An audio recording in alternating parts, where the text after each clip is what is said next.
فرمایا وَإِذَا سَأَلَكَ عِبَادِي عَنِّي فَإِنِّي قَرِيب، محبوب جب میرے بندے آپ کی بارگاہ میں آ کے میرے بارے میں پوچھیں نا تو ان سے کہہ دینا میں ان کے قریب ہی ہوں، قریب ہی ہوں۔ دلیل کیا ہے؟ یہ جب بھی مجھ سے دعا مانگیں گے میں ان کی دعاؤں کو قبول فرماؤں گا، میں ان کے قریب ہوں، میں ان کے قریب ہوں۔ یہ جب بھی دعا مانگیں گے نا میں قبول کروں گا، میں ان کے قریب ہوں۔ اللہ تبارک و تعالیٰ کے بندے اللہ سے محبت کرتے، رب کی بارگاہ میں جھکتے، اس کو اپنے دکھ سناتے، اس کے پیارے محبوب صلی اللہ تعالیٰ علیہ وسلم کا وسیلہ لے کے اس کے حضور حاضر ہو جاتے، پیشانیاں سجدوں سے روشن ہوتی۔ ہم نا ہر چیز کے لیے وقت نکالتے ہیں، ہر چیز کے لیے، لیکن عبادت کے لیے وقت نہیں نکالتے۔ ہر شے آباد ہے، ہر شے، ہماری فیس بک بھی آباد ہے، واٹس ایپ بھی آباد ہے، ہمارے ٹویٹر بھی آباد ہیں، ہماری ہر چیز آباد ہے۔ سب سے کم آباد ہمارا مصلی رہ گیا ہے، سب سے کم۔ وہ لوگ اب ڈھونڈنے سے ملتے ہیں جن کی بغل میں مصلی ہوتا تھا۔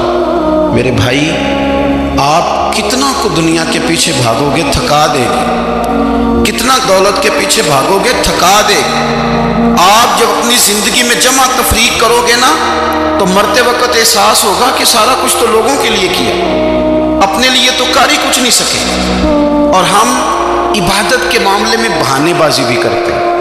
ہم کہتے ہیں اوہو رزق کمانا بھی تو عبادت ہی ہے نا، تو میں حلال روزی کے لیے جا رہا ہوں، یہ بھی تو عبادت ہے۔ میری طرح کے لوگ کہہ دیتے ہیں کہ میں سویرے اٹھ کے مدرسے میں کچھ اسباق دیکھتا ہوں تو یہ بھی تو عبادت ہے، میں بیان کرنے کے لیے مطالعہ کرتا ہوں تو یہ بھی تو عبادت ہے نا، اتنے لمبے سفر کر کے ملک میں دنیا میں گھومتا ہوں تو یہ بھی تو میں عبادت ہی کر رہا ہوں۔ اب اسپیشل نفلوں کے لیے وقت کس طرح نکلے، اسپیشل کر کے تسبیح میں کیسے چلاؤں، میں سارا کچھ ہم بہانے بنا لیتے ہیں نا۔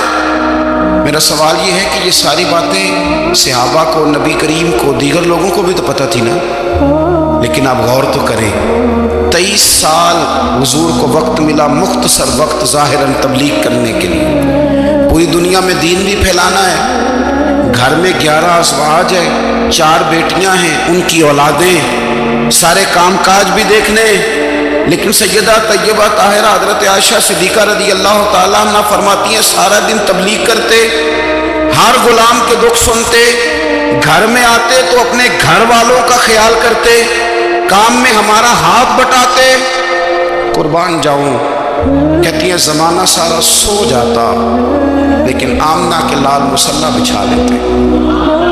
دنیا سو گئی، ساری سب سو گئے، جو خدام تھے، وہ جو غلام تھے وہ سو گئے۔ صحیح مسلم میں لفظ ملیں گے، سیدہ پاک فرماتی ہیں او میرے نبی کے غلاموں، میں نے یہ رنگ بھی دیکھا ہے کہ حضور نے اتنا کھڑے رہے، اتنا قیام کیا، اتنا قیام کیا کہ مقدس پیروں میں ورم آ گئے، سوج گئے پیر، اتنے بڑے۔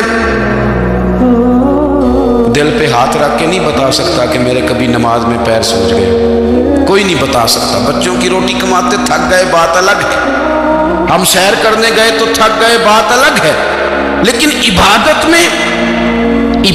میں یہ بھی تو مسلم شریف ہے نا، یہ بھی تو دین ہے نا، یہ بھی تو حضور کی سنت ہے، یہ بھی تو وہ چیز ہے جو کریم کی آنکھوں کی ٹھنڈک ہے۔ سیدہ فرماتی ہے پیروں میں ورم آ گئے، ساری رات ہی حضور نے نماز پڑھی اور ایک ہی آیت بار بار دہرائی۔ مسجد نبوی میں بلال حبشی نے فجر کی اذان دے دی اور حضور ابھی مصلی پہ تھے، کریم فارغ ہوئے، میں نے عرض کی یا رسول اللہ صلی اللہ علیہ وسلم آپ کے تو صدقے اللہ اگلے پچھلوں کے گناہ معاف کرے گا، تو آپ اتنی آہوزاری کیوں فرماتے ہیں؟